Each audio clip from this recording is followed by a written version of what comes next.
This is America's Great Southwest, a vast landscape with a long history of peoples who've inhabited its canyons and plateaus.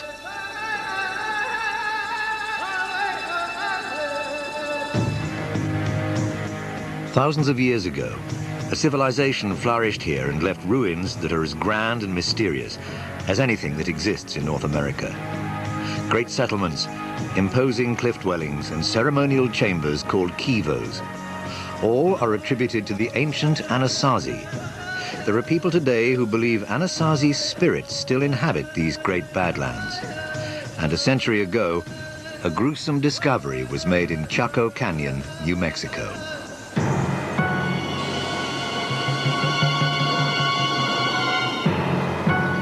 "14 skeletons were found in a mass grave. They might have been murdered, or they might have been the victims of human sacrifice.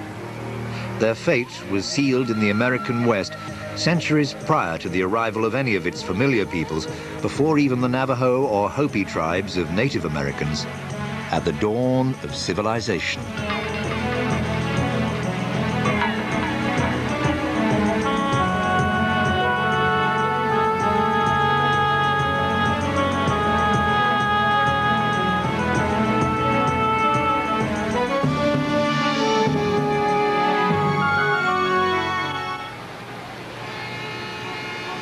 Today, many of us live in cities that we take for granted. An urban way of life, rational, practical, bustling.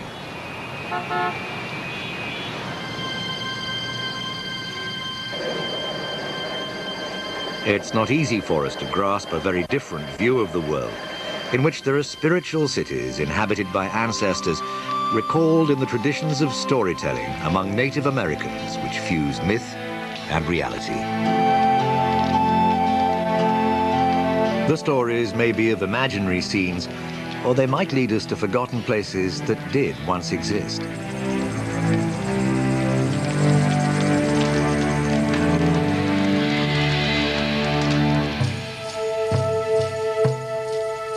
This is the Four Corners region of the American Southwest, which has been called that by white Americans because 4 states meet here: Arizona, Utah, Colorado, and New Mexico.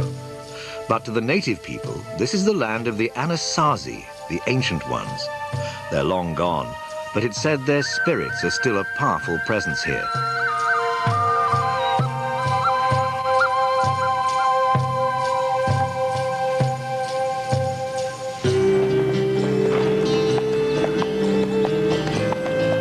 In the autumn of 1897, a rancher named Richard Wetherill was lured deep into this remote and barren land by a story about the Anasazi. His fascination with the ancient ones had begun 10 years before and hundreds of miles away.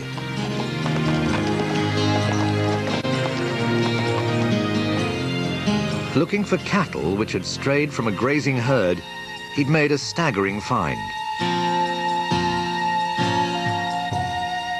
The ancient cliff dwellings at Mache Verde in Colorado. These spectacular buildings and the artifacts found here were tangible evidence of a highly accomplished civilization which had simply disappeared. Later, Wetherill found similar sites in Utah and Arizona, but all these places were, so the legend said, dwarfed by something far more spectacular.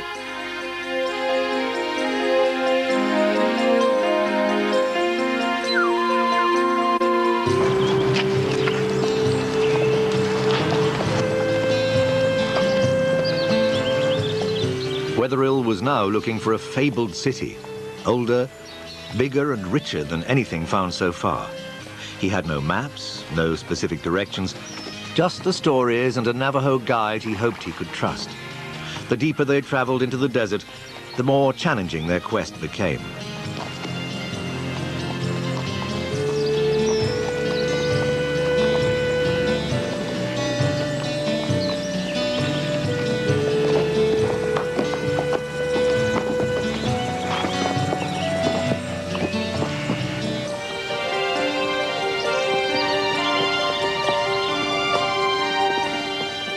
It seemed quite impossible that these parched badlands could sustain a great city, but Wetherill persevered. On an autumn afternoon in October 1897, he and his guide discovered a deep canyon. And there was the lost city of the legends. It was a fantastic find.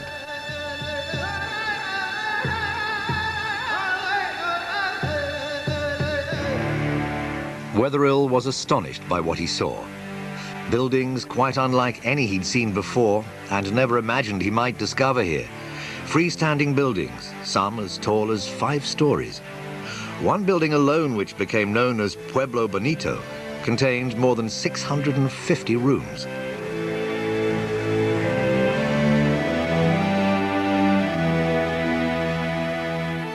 "200 yards wide, but 15 miles long, Chaco Canyon is the site of a dozen massive complexes.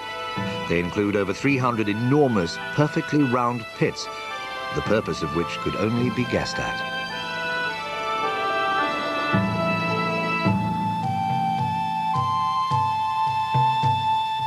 The walls were covered with wonderful paintings, carvings, signs, and symbols. What they meant to the people who created them was unknown. Nothing found in all of North America has rivaled the amazing Chaco Canyon.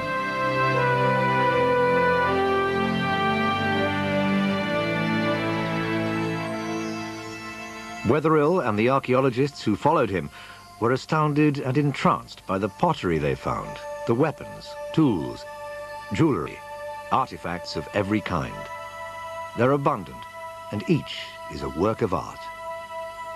The Chacoan people clearly created one of the great cultures of the ancient Americas.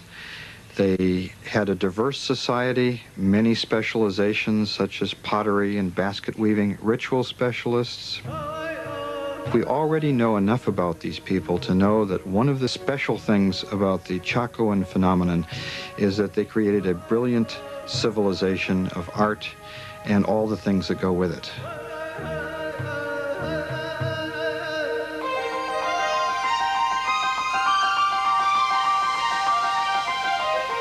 The Anasazi were fascinated by the heavens. They were sophisticated watchers of the sky. Many believe these 1,000-year-old markings record a spectacular astronomical event, a supernova. A supernova is an exploding star way out in the galaxy, but for a month or two, that single star can outshine the other 200 billion stars of the galaxy. And there's evidence from Chinese and Japanese records that on July 4th, 1054, a spectacular new star appeared.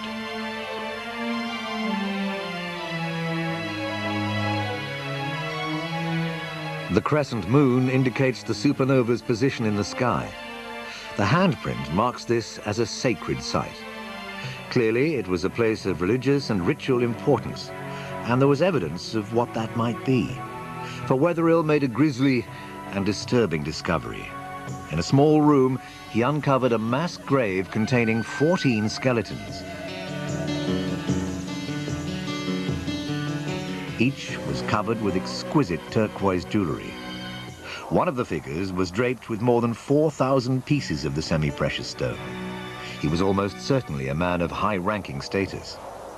The other 13 were women, and the evidence clearly shows they did not die natural deaths.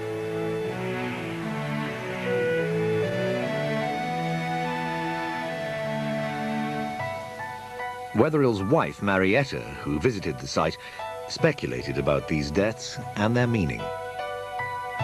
The skeletons of 13 women were lying against the wall, clear around the room, and every one had a hole in their skulls. They were his wives, perhaps, to go to the afterlife with him. The Diary of Marietta Wetherill, 1897.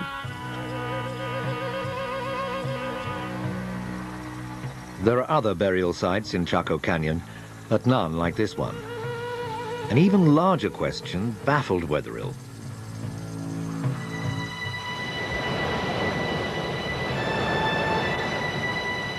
"20 million years ago, Chaco Canyon lay beneath the great inland sea.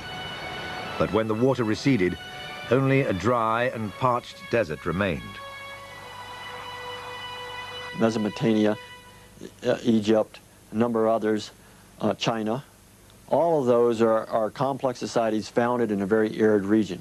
But the key to those places is they have major river systems. We just don't have the water here. Water is critical. With no apparent substantial water supply, this civilization had apparently flourished. This appeared to be an impossible place to build a city, and not just because of the lack of water.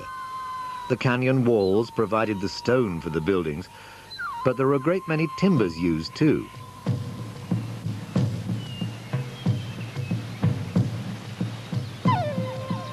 Archaeologists estimate the construction required wood from 250,000 trees, yet today the landscape is totally barren.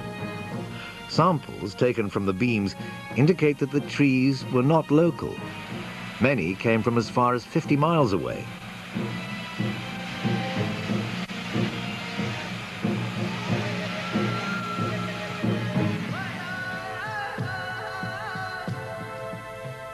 There, stone axes were used to cut and trim them.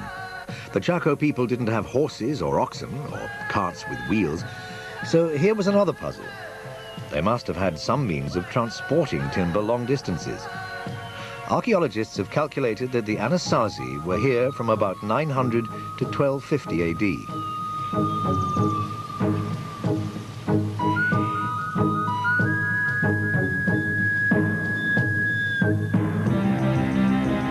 At the same time, other monuments were being built around the world.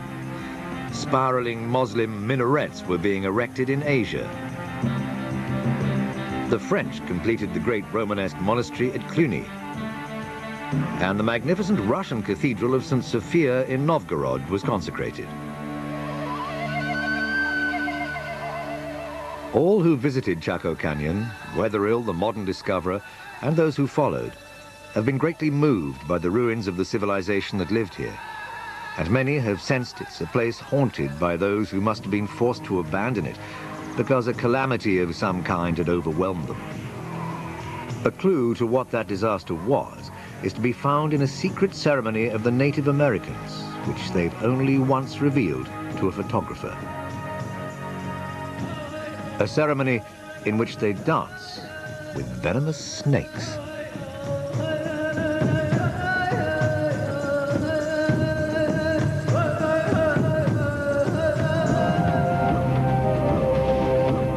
Magical powers. In 1925, a photographer was allowed into a Hopi Indian settlement in northern Arizona. It was a rare opportunity to capture something never filmed before or since, a ritual perhaps little changed in thousands of years.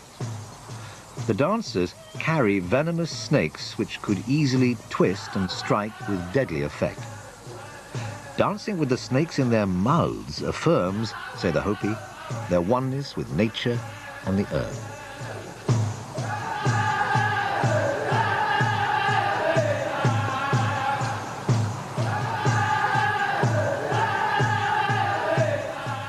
A line of dancers represents antelope, whose galloping feet produce a sound like thunder when heard racing across the landscape. But the clouds must be induced to release their rain.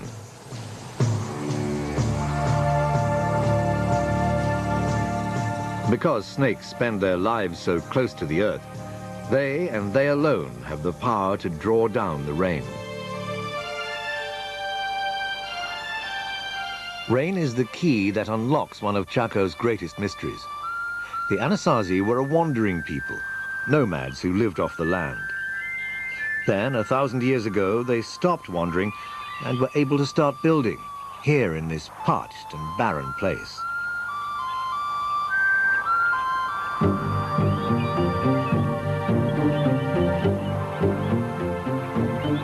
The puzzle of how they achieved this was solved by a new scientific technique, dendrochronology, the study of the tree rings in the timber used to construct the buildings at Chaco.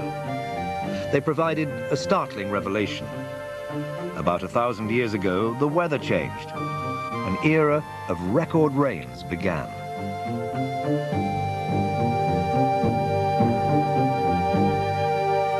That wet period in the 900s allowed things to happen for these folks.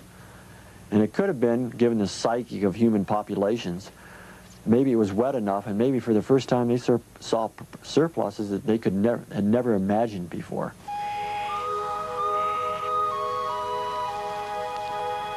Until this moment in their history, the Anasazi had depended on hunting and the gathering of whatever wild plants they could find. Now they could be farmers. They could grow corn, squash, beans. A dependable and abundant food supply. The ancient people of Chaco Canyon began to build an irrigation system to capture and control a water supply. Their tools were primitive, but they built monumentally. That they were able to do so with brute force is astonishing, and there's a belief that they were aided by superhuman powers.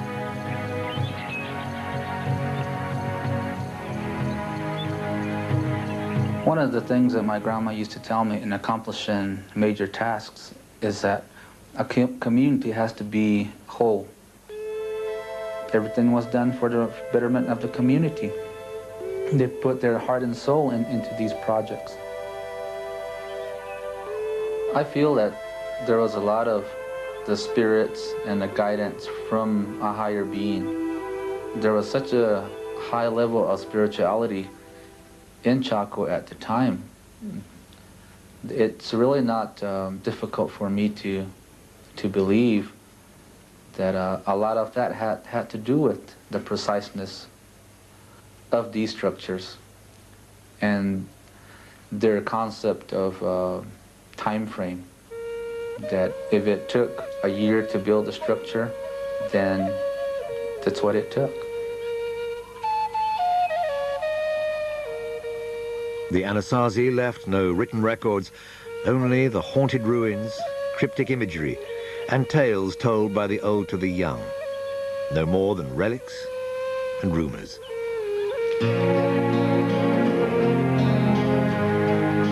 It was an old legend about a magnificent city that had brought weatherill here in the first place. And it was another that led archaeologists to an astounding discovery.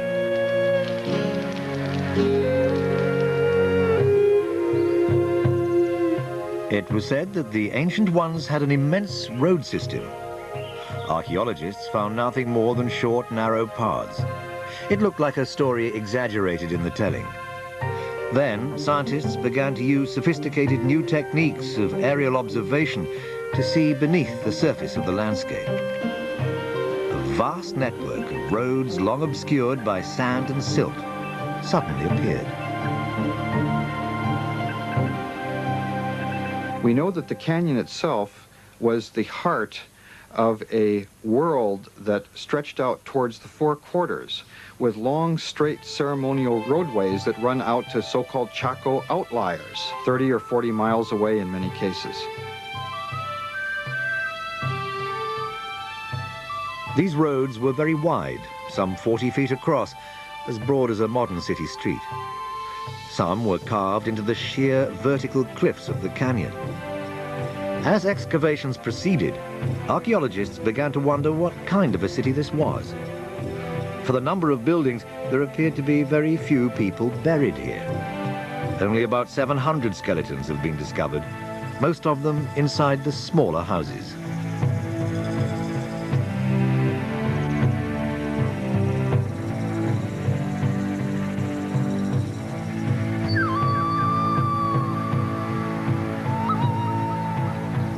And the archaeologists were surprised that there weren't very many burials in comparison with excavating small house sites that are basically domestic habitations. And they said, wow, there's something really strange. And they didn't key into the fact that, of course it's strange. These are public buildings. If we were to excavate a library or a post office or a courthouse in our society, we wouldn't find very many human remains.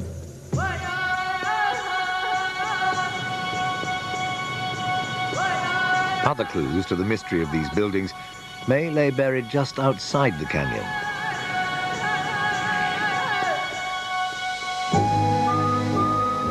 Covering just 2 acres, Pueblo Alto is smaller than Pueblo Bonito, but it's yielded new insight into the real purpose of the so-called great houses. As so often happens at archaeological sites, the rubbish heap proved to be a valuable record. Covering close to 1/4 of an acre, it represents 100 years' worth of refuse. More than 200,000 pieces of pottery have been found in the mound. Smaller shards indicate that there may have once been as many as 1 million pottery pieces. The vast number of pots far exceeds the needs of the estimated population. A clue to why this might be was suggested by the fact that the layers of rubbish vary in depth at different eras.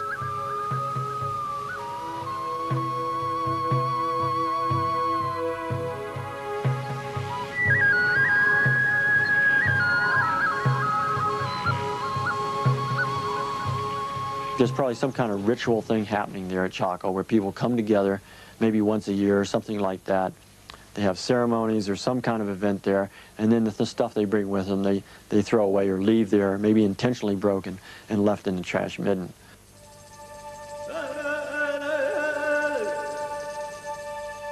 We may never know what really took place here, but many scholars believe that it was a spiritual center where worship and ritual were the dominant activities. For the Anasazi, religion and nature were inextricably intertwined. The earth and the sky were held in reverence. The sun itself is important. We call it Father. We call the moon Father as well. We call Earth Mother, and they're like the parents of the people that occupy Chaco Canyon. When people move around a lot, as these people originally did, and are nomads, they look at the nighttime sky. It's the one consistent element of their world as they move.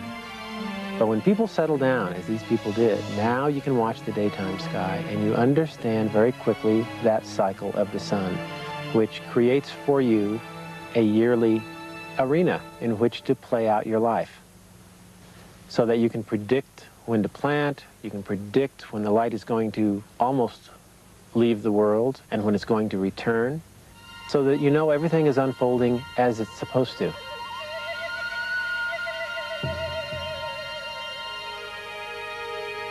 Of the many images at Chaco, none appears more frequently than the spiral.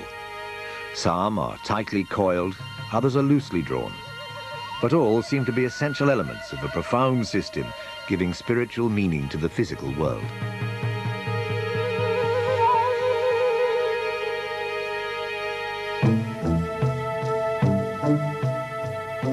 The spiral, etched into the magnificent Fajara Butte, is part of an ingenious mechanism for tracking the movement of the sun. It's placed between 3 enormous stone slabs. Every year, at the summer solstice, the longest day of the year, the shaft of light begins to crawl across the spiral at sunrise. Then, around noon, it happens.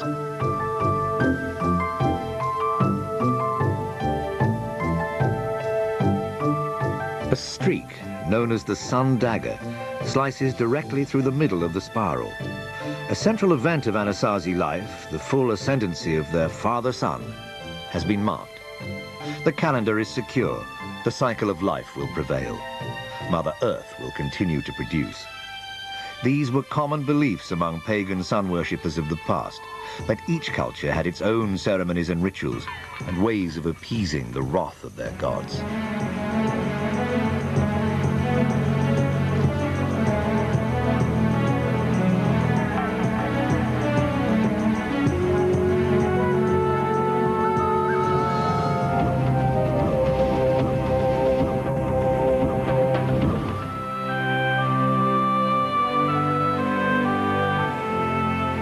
To the uninitiated, many of the structures here look forbidding, and none more so than the underground chambers called kivas, which appear vast and threatening. But for those who worshipped here, it was a place to communicate with the sky. In Anasazi architecture, at Chaco Canyon, for example, many of the great kivas particularly reflect their knowledge of astronomy. And we think the circular shape reflects the view of the heavens as almost the bowl of the night sky. We also think that certain windows existed to let the sunlight in the mornings and in the evenings and shine on the wall and produce a kind of a dance or pattern that they can interpret and monitor the annual cycle.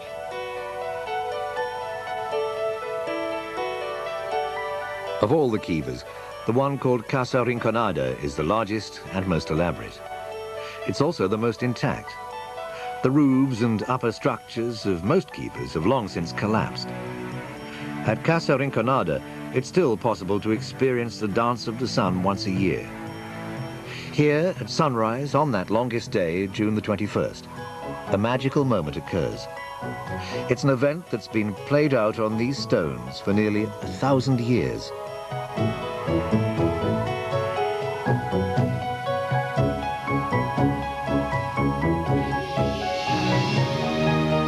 The dawn light pierces the kiva through a small window at the top, casting a golden rectangle on the wall opposite. Slowly, the shaft of light crawls along the stony face to illuminate one niche that receives no light at any other time of the year. You can imagine the darkened interior of this enclosed underground kiva, like a great silo, and the priests and other people waiting in the darkness for the dawn and the light of the midsummer sun shining through the window and illumining a niche that probably contains some image. I think we'll never know what it was. The kiva is a place of living wonder to many people. For park ranger G.B. Cornucopia, this is the essence of the spirit of Chaco. You feel like you're hearing the echoes of something that's real important, and that connects you in to an event that you have felt insulated from previous to that, that you feel like it's something that you know about conceptually, but suddenly now your whole body and everything is a part of it, and you see it, you feel it, you hear it, and it's a wonderful experience.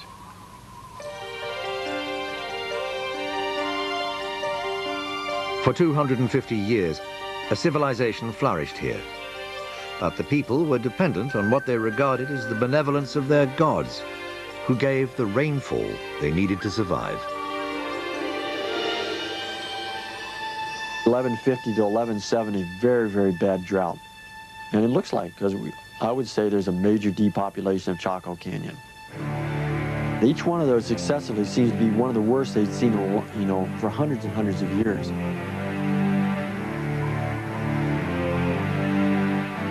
The great era of rain which had made possible the building of Chaco gradually abated and then gave way to a relentless drought. For the people who lived here, the disappearance of the rain had a religious message.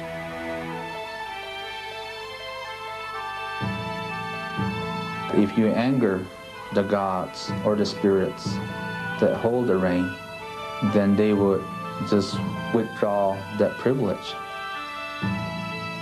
We're told that if we go into a ceremony, if we go into an activity without our whole mind, body, and soul, then our prayers might not be answered.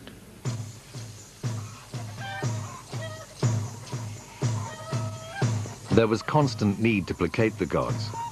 Rituals passed down from time immemorial, captured in this rare film, suggest what may have happened. During this Hopi rain ceremony, the clans gathered to compete in sacred games, much as the ancient Greeks held Olympics to honor their gods.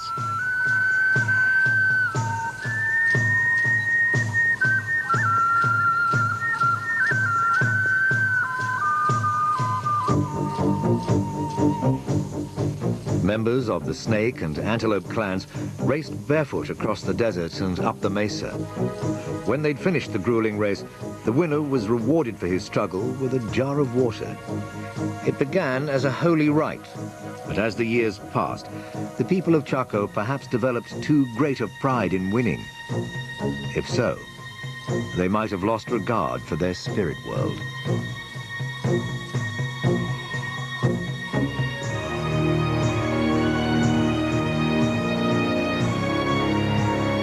It's almost impossible for the mass to make that connection. But if one individual within that mass can make that connection then because of that one individual, nobody knows who that individual is.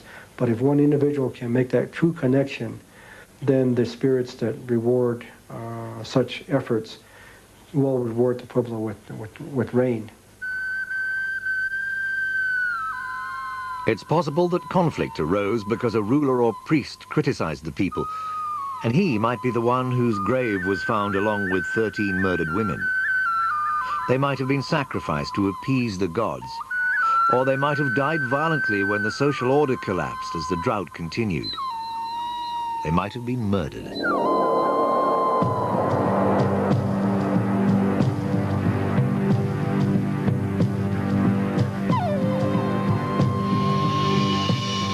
We know that some of the burials in the great houses, some of the people appear to have been killed, whether ritually or otherwise. They have their skulls are smashed and they have broken legs. The precise sequence of events is lost, but it is certain that the rains failed, the crops withered, and slowly over time, the people left Chaco Canyon. It could no longer sustain them. The Anasazi, the ancient ones, were forced to leave this great city.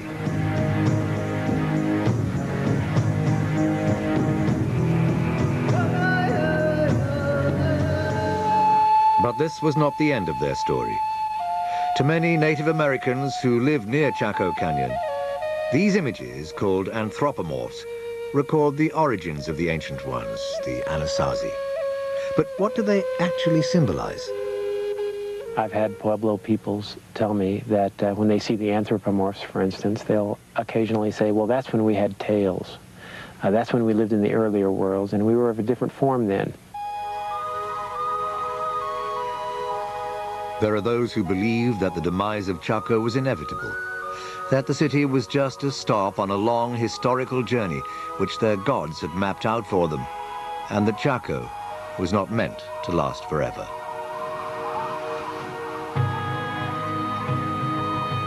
Once they got up on top, they started migrating in the southerly direction, and Chaco Canyon was about one of the stops in this migration route.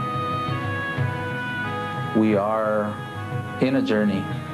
We've been on a journey since our ancestors came up through the underworld. Our journey isn't built on just 100 years or 1,000 years. There's no time frame. I don't know where the journey is going to end.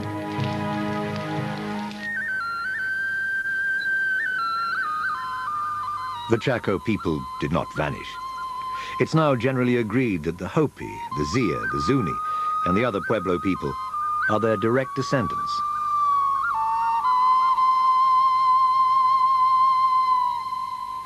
The Navajo may not be.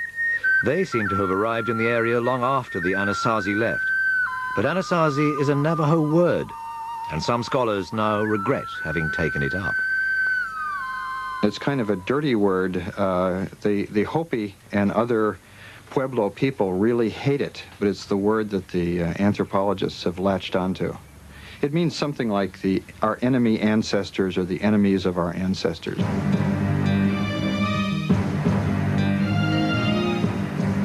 "400 years after the original inhabitants left Chaco, and well after the arrival of new tribes like the Navajo, an unfamiliar race of people arrived.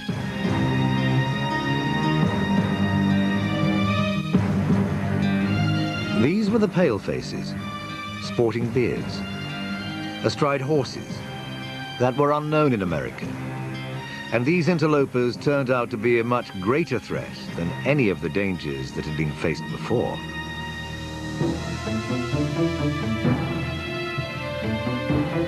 The first Europeans appeared in 1540, drawn to the area by a legend of 7 fabulous cities filled with gold.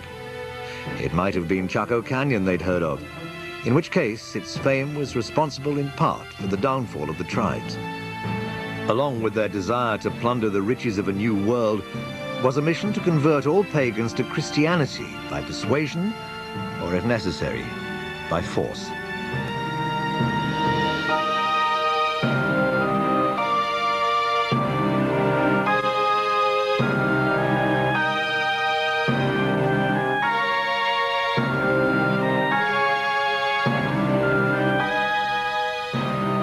Native American holy men were tortured and killed. Ritual objects were destroyed. Native Americans were enslaved to build missions and do other work for the white man.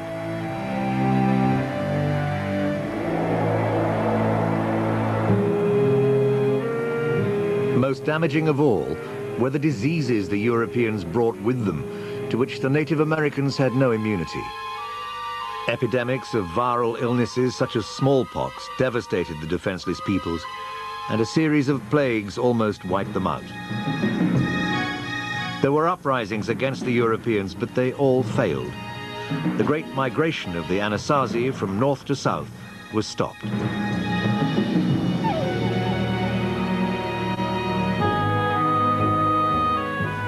A new, and for the Native Americans, devastating concept brought by the Europeans was the idea that the land could be owned by individuals. This was just one of many new values imposed upon Native American life.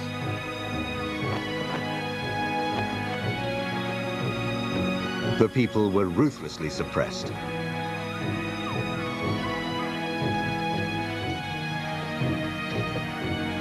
Their own language was outlawed, and they were forced to cut their hair short. It seemed as though the old ways would be lost. Ties would be broken with the ancient ones. But there was Native American resistance, which took the form of rituals acted out in secret and the telling of their own legends.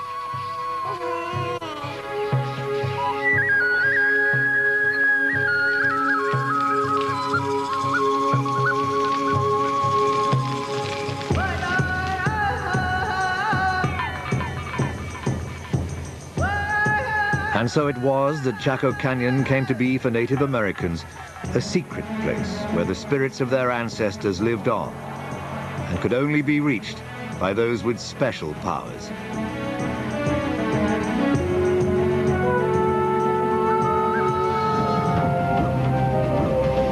The pace of European life has long been governed by the mechanics of the clock, and a more venerable way of timekeeping by the sun and the stars has been forgotten in the modern world.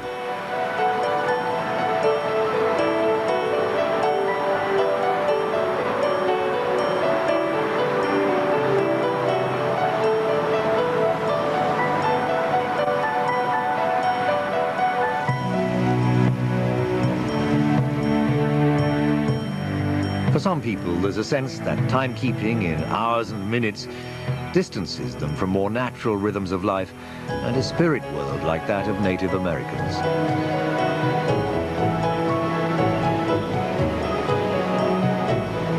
If you're going to go hunting, you have hunting spirits.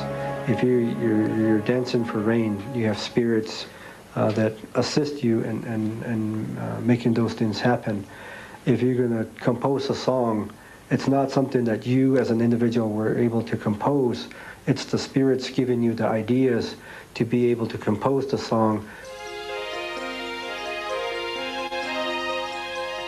Though the industrial world generates wealth, it also appears cruelly wasteful to those who live in the belief that the natural world has a spiritual dimension.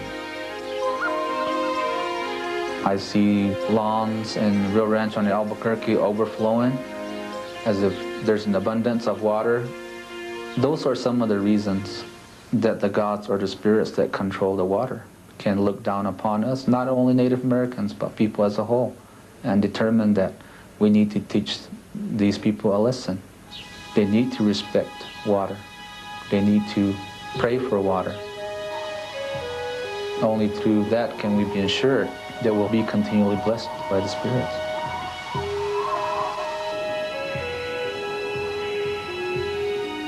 For those who value above all the spiritual dimension, Chaco Canyon has become a special place.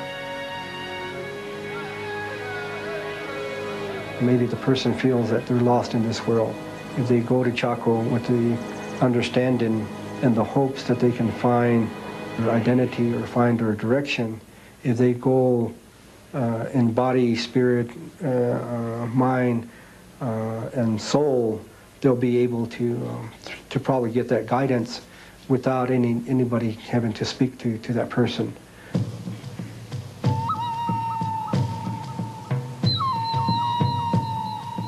Those who regard Chaco Canyon as an archaeological site of great interest still want to discover why it had roads 40 feet wide, how timber from 250,000 trees was hauled here by a people without horses, oxen, or the wheel. They want to understand why 13 women were apparently sacrificial victims, and the reason there's evidence of violence in an otherwise peaceful world. To answer such questions inevitably involves exhuming the dead and violating sites which, for the Native Americans, remain sacred.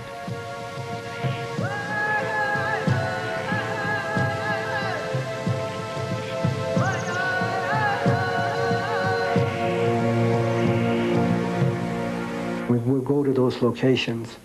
We ask permission to be there on site. We ask for forgiveness of those people that have gone before us and have excavated the site. Then we ask the spirits to continue to be the givers of good and to be the givers of life.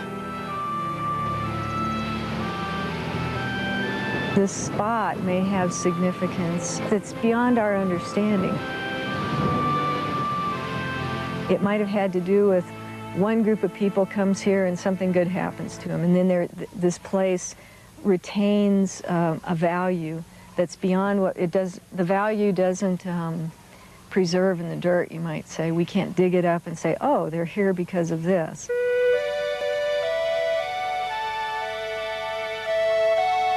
The conflict between those who consider Chaco Canyon to be a fascinating archaeological site holding clues to a lost culture and those who regard it as sacred has been joined. I feel that it's disrespectful to just allow anybody to enter Casa Rinconada at any time. And only in the right frame of mind are people supposed to enter. Entering a kiva is significant to journeying back to the underworld where we originated. And that in itself is an activity that we don't hold lightly.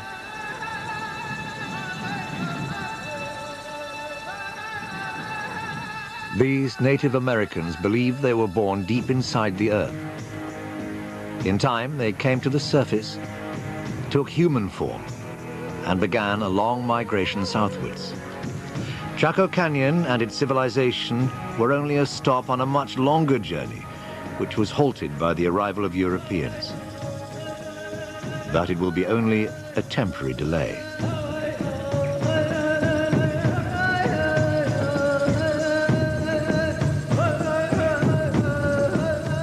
Who knows, maybe another 1,000 years, there isn't going to be an Albuquerque or a Rio Rancho. And at that point in time, we'll be able to continue our journey.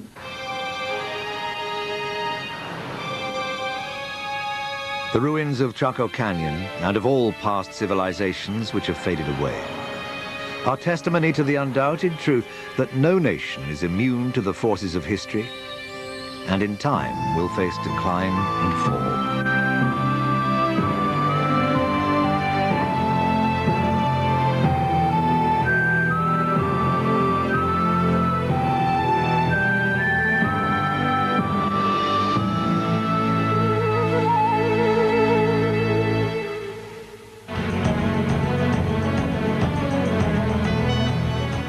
Tomorrow's Ancient Mysteries investigates the building of Hadrian's Wall, while next on the History Channel, a portrait of US diplomat and Nobel Peace Prize winner Henry Kissinger.